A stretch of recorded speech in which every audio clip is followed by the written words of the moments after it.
Rebecca, and welcome back to Cardiac Reader for Teens.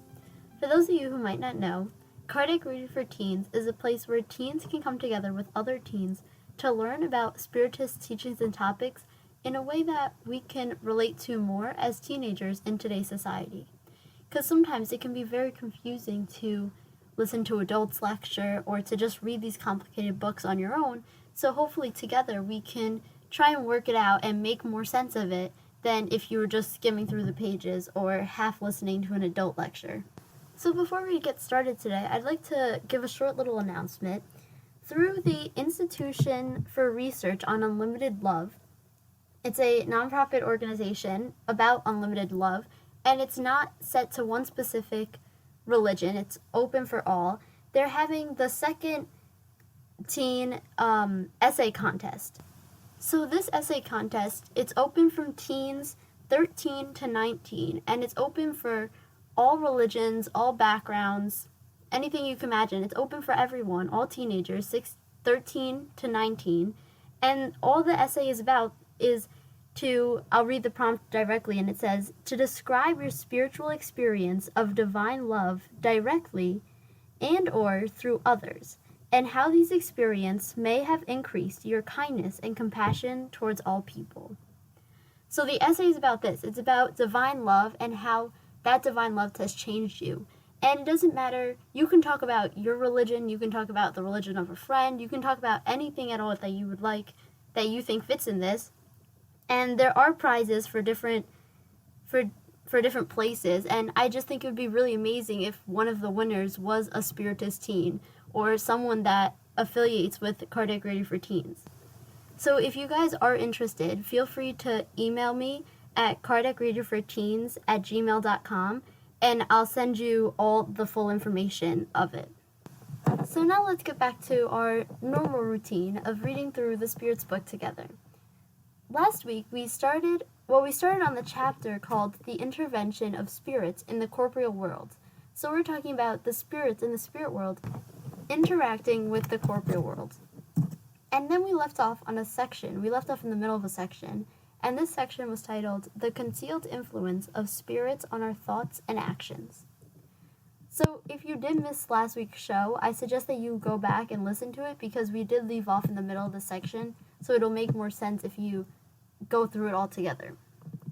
But so what we basically, to summarize what this section was about, is we were talking about how spirits, they influence our thoughts. And they influence our thoughts a lot more than we think. Sometimes when an idea pops to our head that maybe we weren't thinking about, it could be a spirit, like, trying to help us, trying to give us an idea and help us. Or sometimes if you have many debates in your head, like, oh, should I do this, should I do this, should I do this? So there's all these, like, conflicting thoughts. It's like multiple people chatting. Maybe it is. Maybe you have one thought and the spirits are trying to convince you to do the right thing. Or maybe it is a malicious spirit and they're trying to coax you into doing something wrong. But so there are the spirits are influencing our thoughts a lot more than we might think. And we also touched on how sometimes when you do something in your first impulse, when you have an idea and you do it and that's it, that's usually your own thought because it's just this impulse. But when you have this idea that starts thinking in your head, that's kind of a sign that it's like the spirits are trying to give you this idea. And so now we'll continue on with question 463. Is it sometimes said that the first impulse is always best? Is this correct? So when people say that your first impulse, that's the best thing, that you should do that, is that right? And the spirits answered, it can be good or bad, according to the nature of the incarnate spirit. It is always good for the one who listens to good inspirations. So it really depends on the incarnated spirit is like us, like we're incarnated on this corporeal world. So it really depends on us. If we're more evolved and we're good, then we're going to be doing good things. So our first impulse, it'll be a good thing. But maybe if we're not as evolved, our first instinct may not be the best choice. And also, if we're listening, if you're more evolved and you're listening to these good inspirations and you're doing things off of these good inspirations, then those impulses are definitely better, but you just have to make sure that the influences you're listening and the inspirations are good ones. Question 464. How can we tell if a suggested thought comes from a good or evil spirit? And the spirits answered, study the matter. Good spirits only give good advice. It is your responsibility to make the distinction. So there are going to be not as good spirits that are going to be trying to put influences on you that maybe isn't in your best interest. But the good spirits, they're only giving good advice. So if you need to yourself, it's kind of up to us to distinguish, oh, this is good advice and this is bad advice. And with that distinguishment, then you'll know which to follow and which is a good suggestion and which isn't. Question 465. For what purpose do imperfect spirits induce us to evil? So why would these imperfect spirits, why do they want us to do bad things? Why are they trying to get us to do bad things and put bad thoughts in our head? And the spirits answered, to make you suffer as they themselves do. So what they're seeing, if we think about it, these spirits are not evolved. They've only had a little bit of progress. So these spirits, they're really not evolved, and they're really not thinking about morals and the bigger picture. They're just seeing that, okay, I'm miserable, I'm suffering because of this, I want someone else to feel my pain. So that's why they're doing that. And then there's a second part to this question, and it says, does it actually lessen their suffering? So, okay, so they think, I'm feeling terrible, I'm feeling this, I want someone else to feel it. So now that someone else feels it, does it actually help them? And the spirits answered, no, but they do so anyway, out of envy at seeing happier beings. So no, it doesn't help them. Even though, so they're suffering, they make you suffer, and then they're still not happier. It still doesn't help them at all. But they can't stand seeing other people being happy. They think, oh, I'm struggling with this, but that person's not. How come? And they get frustrated at that. And they're jealous of that person's not suffering, so they want to make that person suffer as well. And then there's another part to this question, and it says, what kind of suffering do they wish to inflict on us? And the spirits answered, those that result from belonging to a lower order and from being far from God. So what kind of suffering do they want us to have? What do they want? They want us to be further from God, like they are, because they realize that they're very far from God, and they're very far from this perfection. So they want us to be in that same boat with them. They want us to be at a lower level with them. Question 466. Why does God permit spirits to incite us to evil? So how come God decided that it was okay that evil spirits can influence us? And the spirits answered, imperfect spirits are meant as instruments for testing the faith and constancy of individuals in the practice of good. As a spirit, you must progress in the knowledge of the infinite, and you experience the trials of evil in order to arrive at the good. Our mission is to place you upon the upright path. When evil influences act on you, however, it is you yourself who calls them out of your desire for evil. Little evolved spirits come to help you in evil when you have the will to commit it. However, they cannot help you in evil except when you actually desire to indulge in it. If you are inclined to murder, very well, there will be a swarm of spirits who will maintain that thought in your mind. However, there will also be others who will be trying to influence you for good, and this equalizes the balance, leaving you as master of yourself. So this is just, what they're saying is, this is just another trial for us, because it's one thing to say, oh, okay, I learned this, I know that I should do good things, but you need to actually be put in a situation when you're faced with making a good decision and a bad decision. It's kind of like a test. So you learn all this stuff, but you need to go and take the test so that you can prove that you know it. And then you take the test, and maybe you fail it, and then you have to study all over again and try and take the test again, or maybe you pass it, and then you can move on. So so let's say if it's a good spirit, and so this trial is going to come to you, this evil spirit's going to try and put ideas in your head, but if you pass that trial and you're like, no, I'm not going to listen to that, then you move on, and then it's fine, and they're not going to influence you. But let's say maybe you fail that trial a couple times, so maybe they'll influence you and you'll do something wrong, until eventually you'll learn, and that won't happen, and that's how we're working towards perfection, because it's not just about learning, but it's taking what we're learning and putting it into action. We have to face a trial and be able to put what we learned into that trial, or else we haven't fully mastered that skill yet. And another good point that they brought out here is that when they were talking about, so let's say there's a spirit who's less evolved and they have this idea of murder in their head.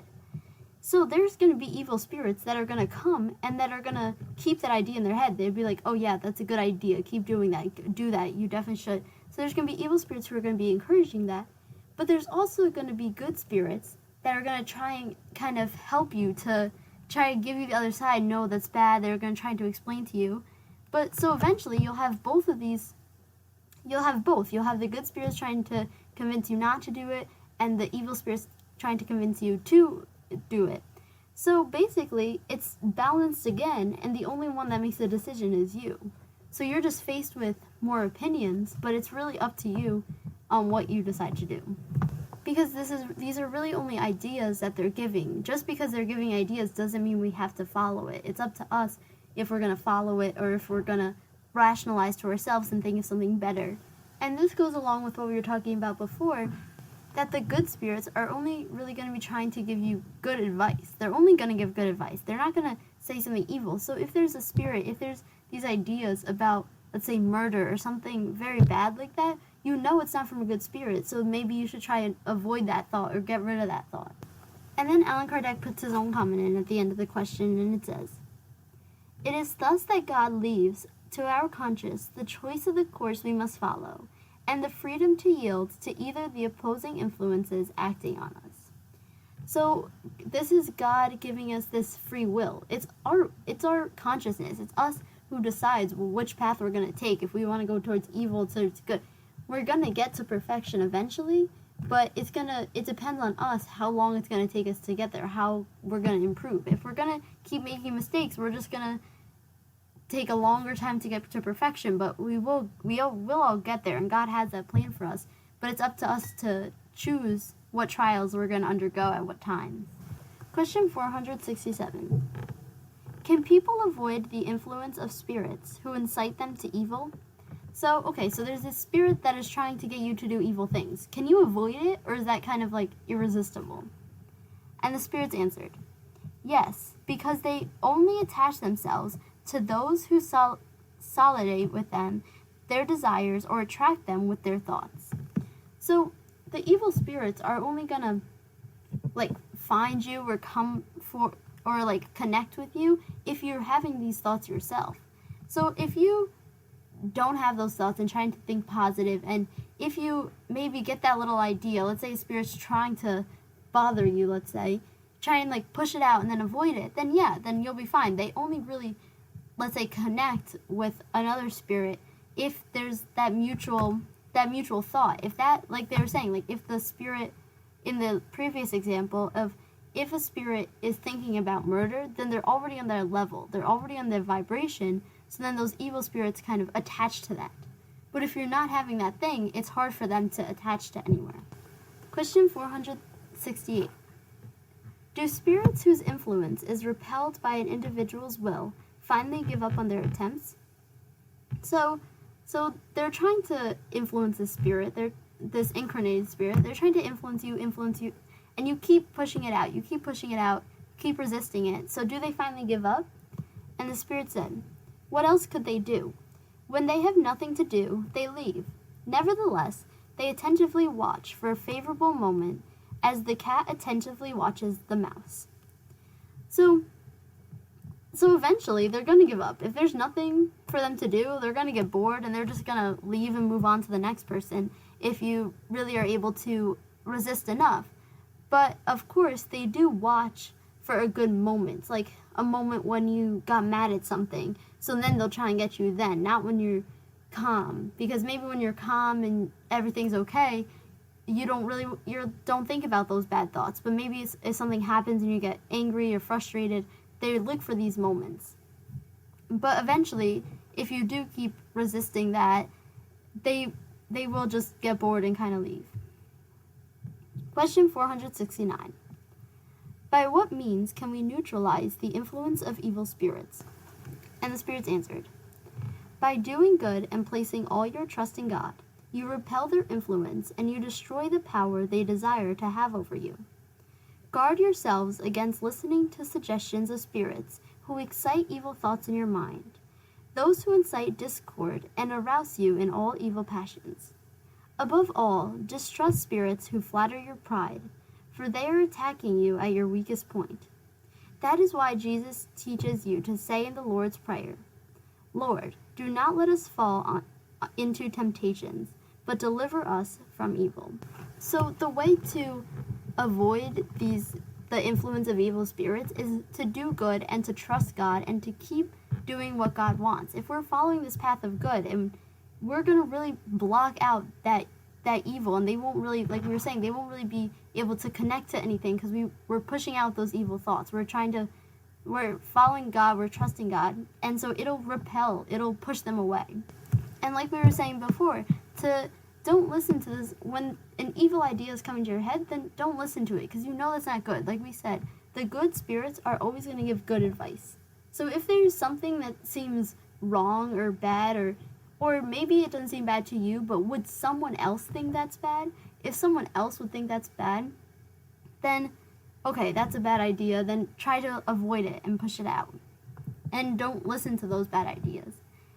And they also are saying here that if spirits are like encouraging your pride, so maybe you're very proud of something that you did, and they're kind of talking about that, and oh yeah, you're the best, so you should do this. So they're kind of tempting you, because when someone says that, you get like kind of flattered, and then maybe that pride is overtaking, so you get lost in that proud moment, and you're not really and you're just taking in everything they're saying, and then you just start believing it. So if they're trying to flatter your pride, that's a big sign that that's also an evil spirit. And here they're relating it back to Jesus, when Jesus said, Lord, do not let us fall into temptation, but deliver us from evil. So don't let us fall into this temptation. They're tempting us. They're saying, oh, like, here, I can flatter you, listen to me, blah, blah, blah. Don't fall in this temptation, but help us get away from this evil. Question 470. The spirits who seek to lead us into evil, and who thus put our moral firmness to the test, have they received a mission to do this? And if it is, in fact, a mission for them to fulfill, will they be responsible for doing so? So here they're saying, so the spirits these evil spirits who are trying to kind of manipulate us, were they told, oh, you have to go do that so it can be a test for that person? Or does it just happen? And the spirits answered, spirits never receive a mission to do evil. When they do evil deeds, it is by their own will, and they will have to suffer the consequences. God may let them test you, but never directly orders them to. It is your responsibility to repel them. So these spirits, they don't have a mission. They don't have instructions saying, oh, today I need to try and test all these people. They're doing that out of their own will, and God's not telling them to do, but God knows it's going to happen, so God uses this as a learning opportunity for us. But it's up to us to push them away and to not focus on what those evil spirits are saying, but it's just their own free will. It doesn't have anything to do with them being told to do that to us. Question 471. When we experience a sensation of anguish, of indefinable anxiety, or inner satisfaction without a known cause, does it result from our physical disposition at the time? So they're saying, when you just experience strong emotions just all of a sudden, without really knowing a cause, does this result from the physical disposition of yourself? And the spirits answered, it is almost always the effect of communications you have with spirits, even without suspecting it, or those you have had with them during sleep. So sometimes you're just sitting there and all of a sudden you get very mad, or all of a sudden you got very happy. So it's most often the time that it's the effect of communications with the spirits, whether it was in your sleep and now you're kind of, it's like you're remembering it a little bit and that idea comes to your brain, or it's a spirit kind of putting that idea back in your brain and you just get mad for no reason. So it's a lot of the times it's about the communication with. Question 472. Are spirits who want to incite us to evil limited to taking advantage of the circumstances in which we find ourselves, or can they create such circumstances? So these evil spirits, they're kind of feeding off of, like we said before, they're feeding off of stuff that's already happening to us. So we mentioned about someone thinking about murder. So they kind of feed off. So you're already thinking about it. So now they're going to come and feed off of that and like help it and expand it for you. And so they're saying, so do they find these circumstances? So they find, oh, that person's thinking about that, so I can go influence them? Or do they even create these circumstances? And the spirits answered, they may take advantage of a circumstance, but frequently they cause it, pushing you without you being aware of it towards the object of your ambition. Thus, for example, a man finds a quantity of money by the road. Spirits have not placed the money there, but they may have instilled in the man the thought of going in that direction. Then they suggest he keep the money, while others suggest he return it to the rightful owner. The same process happens with all other temptations. So here they're saying that sometimes they just use the circumstance that's already happening. They already see a circumstance and they'd say, oh, I can just use that's already happening. But like we're saying here, they give a very good example. So they didn't put the money on the road, and but they pushed you towards, they put the idea in your head of, oh, walk that way. Because maybe you were faced with two paths and you were like, oh, you know what, I'll walk this way. So maybe they influence you to walk a certain way so that you see that money and be put in that situation.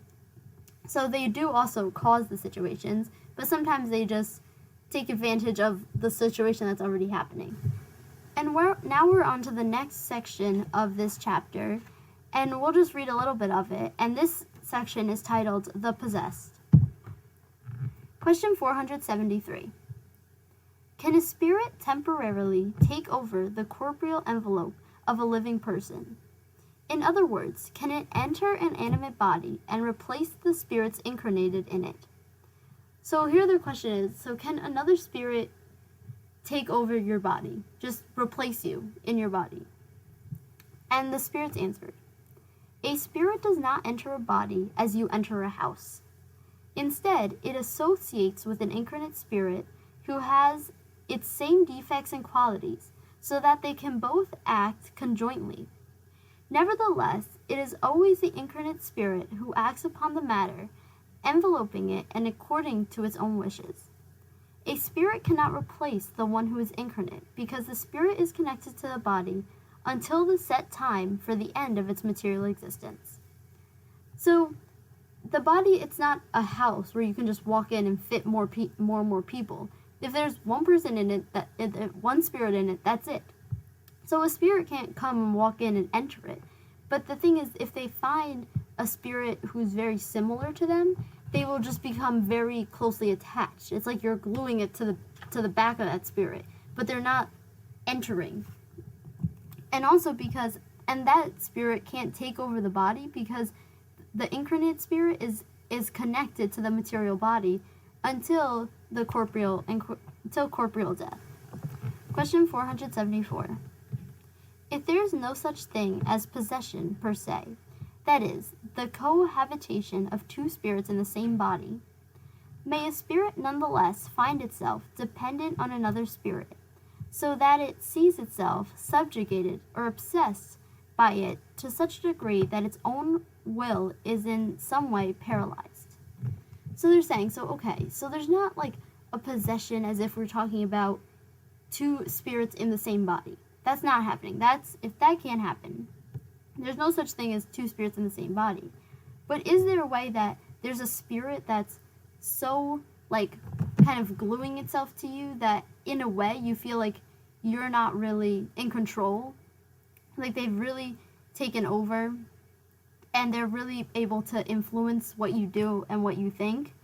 And the Spirit said, yes, and these are the truly possessed. You may understand, however, that this kind of domination never occurs without the participation of the one who suffers it, either through weakness or desire. Epileptic and insane individuals have often been taken as being possessed, but they are in need of a doctor rather than an exorcist. So what they're saying here is that, yes, these are the truly possessed. So the ones who have this spirit that's very attached to them, not in the same body, but like glued on their back. And this spirit has a lot of influence on them, maybe because they're weak and maybe because they're allowing it, but they have a lot of influence on them. So much influence that they're able to influence the spirit to do lots of things, to think lots of things. And so that spirit might feel like they're doing things and they're thinking things that aren't them, but they don't know where it's coming from. But they also said that it's important to remember that when this happens, it's not just this spirit that's coming and kind of clinging to a body and taking over, trying to like take over that body. It also has to do with the incarnate spirit. The incarnate spirit rather has to be very weak and kind of too weak to stop it from happening, or maybe desiring it to happen.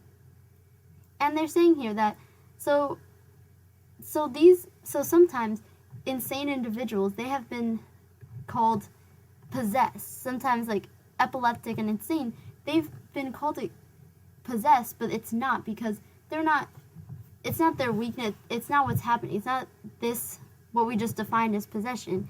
It's just a doctor thing, a physical body thing.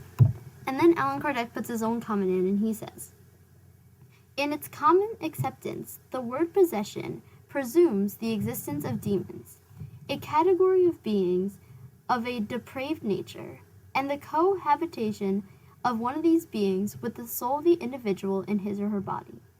Since there are no demons in this sense, and since two spirits cannot simultaneously inhabit the same body, there can be no one who is possessed according to the idea normally attached to the word. By the expression possessed, one should understand it to mean the absolute dependence of a soul in relation to the imperfect spirit who has subjugated it. So it's not this thing about demons, and it's not this thing about two spirits being in the same body. That can't happen. We're not talking about that. But when we do use the word possess, we're talking about this spirit that has taken over so much that the incarnate spirit kind of has no control and is kind of just doing whatever that spirit wants them to do. But it's like they're very closely attached. They're not in the same body. So that's where we'll leave off today, but before we leave off, I'd like to read our message from the Daily Book of Positive Quotations by Linda Picone for today's date, October 24th. So this one's titled Appreciation. You have it easily in your power to increase the sum total of this world's happiness now. How? By giving a few words of sincere appreciation to someone who is lonely or discouraged. Perhaps you will forget tomorrow the kind words you say today, but the recipient may cherish them over a lifetime. We had our words come back to us years later. We are embarrassed and rueful when we realize that something we said casually caused long-lasting hurt. And we pleasantly surprised when we learned that a few positive words turned out to be exactly the solace someone needed. We didn't know that we could make so much difference in another person's life. We need to be mindful of what we say and what we fail to say. I love it when someone says something positive to me. I will make sure I pay that forward and never hold back on offering encouraging and supportive words to others. And just a reminder about the essay contest. So it's for teens from age 13 to 19, and it's whatever the essay you want it to be. It's just revolving around the question of divine love and how that's impacted you or someone you know. And please email me for more information. I'll send you all the details. And there is a prize if you do win in the subcategories. There are subcategories of 13 to 15 and then 16 to 19. So if you do win, there are prizes. And I would really love to see what you guys come up with. So please feel free to email me about the essay contest at kardecreaderforteens@gmail.com. I'm Bia, and this is Kardec Reader for Teens. Thank you all for listening. This has been Kardec Radio for Teens. Thank you all for listening.